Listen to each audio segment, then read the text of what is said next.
What's up? My name's Adam. Before I get started, hit that subscribe button. I don't claim to know a ton about movies. I just like doing movie reviews. I like talking about them. I like doing trailer reactions to see what's coming up. So if you like that kind of stuff, hit the subscribe button. Make sure to comment. I always enjoy talking about movies with everybody. So, so last night I saw Late Night with the Devil. This movie honestly was pretty good. The casting was great. Just the eerie feeling of it was pretty cool as well. There was a lot of controversy behind it, which is where I originally heard of it, which was all the how they used AI for a couple of the images. I don't want to talk about that. I just want to talk about the movie. But that's kind of where I heard about it, and I heard about it and became interested once I found out what the story is about. And it's pretty original. I haven't heard of it a lot before. So basically, this movie, acted by David. I don't know how to say his last name. It plays Jack, who is a TV host. At the beginning of the show, it kind of shows these different things of something called the Grove, which is because it's based in the 70s. It's this like men's group because cults and the demonic things became big in the 70s, and it just kind of alludes that this is going to be part of the story. It also comes or shows at the beginning how Jack, when he's struggling for ratings, he brings his wife onto the show who has cancer, and with that, he has the highest ratings. After his wife dies, he goes away for a month, comes back, and then on this Halloween show, he's really still fighting for these ratings to go up. Since his wife died, his ratings have been going down. So he was trying to get them back up. So he invites three guests onto the show. The first guest is the medium. The second guest is someone who's like trying to prove him wrong, and the last guest is Lily. So they introduced Lily earlier in the movie, where there's another demonic, like Satanist type of cult going on, where all of those members died except for Lily. She was the only one that survived that cult.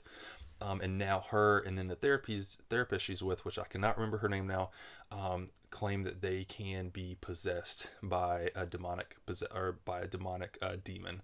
I'm skipping a lot of the movie, but she's on air with them. They've already gone through the person who tries to prove everything wrong, the medium. She's on air, and he's like, "Hey, let's do a demonstration of her being possessed." And the first, the therapist is like, "No, that's not safe." But eventually, they convince her to do it.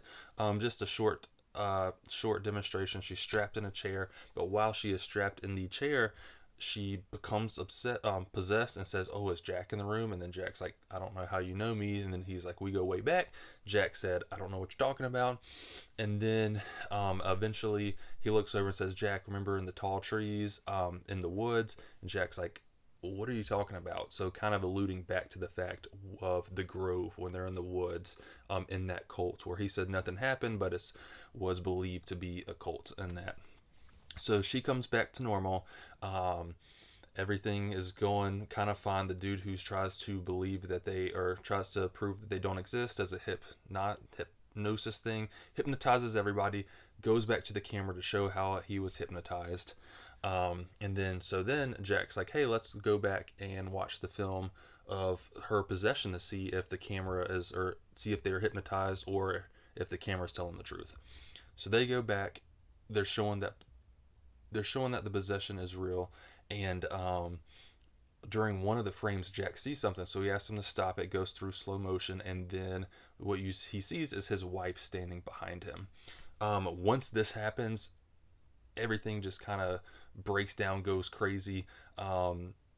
Lilith becomes possessed again. You see the true form of the demon coming out. There's electricity going everywhere. The therapist dies. Carmichael dies, who is the guy proving everybody wrong. And then his co host dies as well. And then all of a sudden we go into the screen cuts black, saying there's technical difficulties. And then we go into what I believe is Jack's mind. So it's showing like the cult. He's drinking something. There's hooded figures everywhere. And then the last thing you see, he walks into a room where his dying wife is. He's talking to his wife. There's a knife next to the bed, and she's like, "Please kill me. This is the price you have to pay." So what he does, he takes a knife and stabs his wife. Then all of a sudden, he is back in the studio, and he's stabbing the little girl Lily, and everybody's gone, everybody's dead, and he's standing there, okay, and stabbing the little girl. So what I've taken from this movie is when he was in the Grove, he made a pact with that demon who possessed Lily. They were somehow connected. For him to get his ratings up, there had to be a big price to pay, and that price to pay was his wife getting cancer and dying. I don't think he knew what that price was going to be. I knew he thought it was big, but it was kind of showing that he made that pact, and her doing that was the price of him getting big. And what else was kind of, I guess, together was when his wife was on the TV show, like it directly right there, he's getting higher ratings. With this, he's probably getting higher ratings. So that was kind of like that coming together, which I thought was really cool. It took me a little while to thinking about the movie after to really think about that. I just remember when he came back and he was stabbing Lilith, or Lily. I keep thinking of Lilith, I think, from Supernatural. When he's stabbing Lily, I was like, oh crap. I thought maybe, I think at first I thought he was the demon.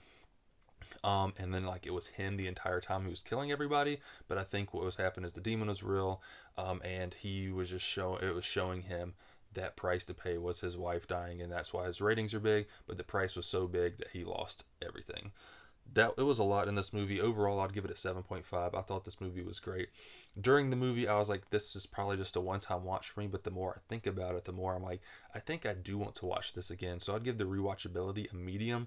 I feel like it's one I might rewatch one more time just to see there's things that I didn't catch that I might catch the second time. But let me know down in the comments, did you take that interpretly differently? Did I get something wrong that I just can't remember? I don't know. I don't have a good memory. But hit that subscribe button. To stop recording the last little bit, just make sure to hit that subscribe button, like, comment. Peace.